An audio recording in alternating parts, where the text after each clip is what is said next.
Welcome to the Creatures of Mystara series.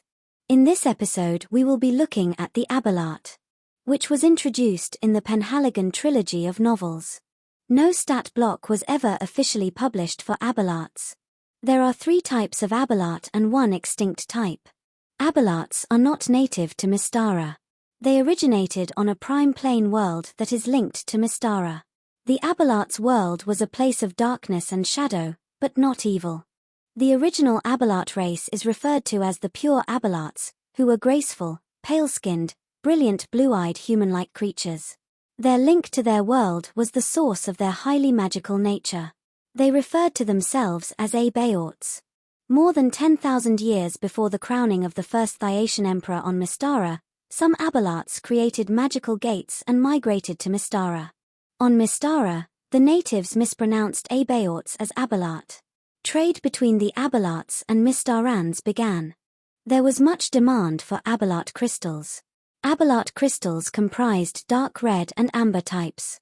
The dark red crystals form from Abelaat saliva mixing with a non-Abelaat's bloodstream, usually occurring from a bite attack. Amber crystals form from an Abelaat's own blood. A creature with Abelaat saliva in their bloodstream is nearly impossible to scry, including their surroundings. A crystal warmed by flame has the effect of creating a crystal ball with two-way clairaudience. Warming a crystal formed from one's own blood can allow communication back in time if the user is highly skilled. Communication is possible between 2 simultaneous crystal warmers. 10% of crystals allow speak with dead or a view of an historical scene if the crystal is immersed in ice-cold water. Crystals shatter after 1 to 6 rounds of exposure to flame or ice-cold water. Abelaat crystals are worth 100 gold pieces each. The Abelaat crystals awakened a magical thirst in the world of Mystara, such that Mystara began to drain magic from the Abelaat's world through the magic gates. After 10,000 BC, the new human race viewed Abelaats as evil bloodsuckers, hunting them to near extinction on Mystara. In return, Abelaats began feeding off human blood. Eventually, the magic drain on the Abelaat's world turned the remaining thousands of pure Abelaats to stone.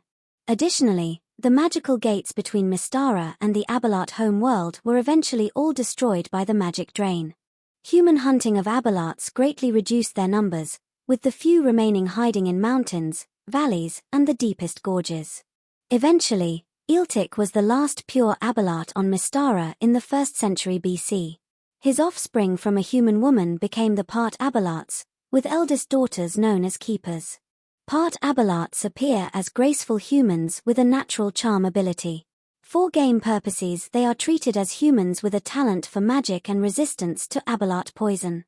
As of AC 1000, Keeper Granger of Threshold in Karamakos is the last of Eeltik's line. She has decided not to have children and knows the line will end with her. However, 2 other part Abelaats exist. A human sorceress magically traveled from Mystara to the Abelaat's world. She revived one of the Abelaats and produced a son with him. Her son, Terrell Orok, created a powerful artifact. The Abaton, which resembled a metal box. Using the Abaton, Terrell was able to awaken a few followers and travel to Mystara. Terrell's goal is to use the Abaton to drain magic from Mystara to his home world. The return of magic to his home world should awaken the petrified Abelaats who will then invade Mystara and convert it to dark and shadowy place like the Abelaat home world. Terrell Orok had a red granite tower built on the east bank of the Highreach River, east of Penhaligon, as his base for experiments. Terrell Orok then had a part Abelaat son, Dayan. Terrell proposed to use Dayan to perpetually hold open the Abaton gate from Mystara to the Abelaat home world. Terrell Orok was able to revive at least 3 Abelaats with the Abaton to take with him to Mystara. These creatures are somewhat lesser Abelaats, possibly due to the Abaton having limited revival powers. Lesser Abelaats appear as 10-foot tall, dark and twisted gaunt humanoids with bony spines. They have long brittle arms and legs ending in sharp hollow talons that hold burning poison. They have 8 tobacco-colored fangs, wiry hair and dry, papery skin. They have small rounded ears and tiny black eyes. They give off a strange fetid odor like a dead cat. When agitated they screech a lot. They are very quick moving and attack by weapon or 4 claws and a bite. Abelaat spittle is rust-colored and poisonous and results in death a few hours after it enters the bloodstream if a saving throw is failed and if not properly treated. Abelaats are able to sniff scents, however creatures who have been subjected to Abelaat spittle have a permanently undetectable scent to Abelaats. Finally, greater Abelaats comprise the thousands of creatures turned to stone on their home world.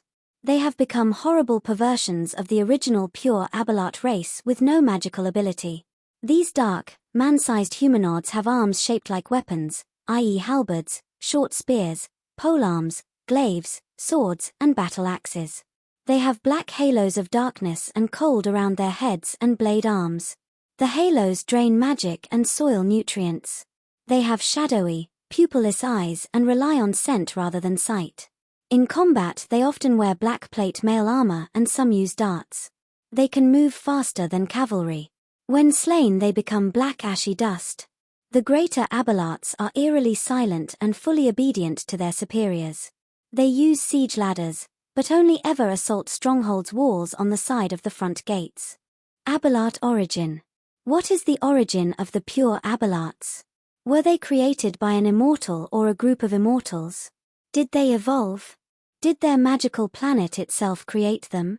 An unknown immortal or an immortal group of the sphere of energy may have created them.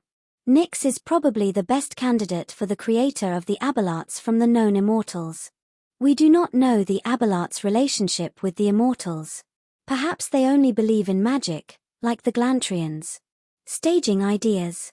Abelaats could be used as per the Penhaligon Trilogy if the characters are adventuring in Karamakos. The characters could get involved as part of the Abelaat attack on Joe in the Vufold Hills or once Verdalith appears in Penhaligon's Castle of the Three Suns. Whilst in Threshold, adventurers could meet the part Abelaat, Keeper Granger. Alternatively, other Abelaats may be on the loose elsewhere in Mystara. That concludes our look at the alien Abelaats as part of our Creatures of Mystara series.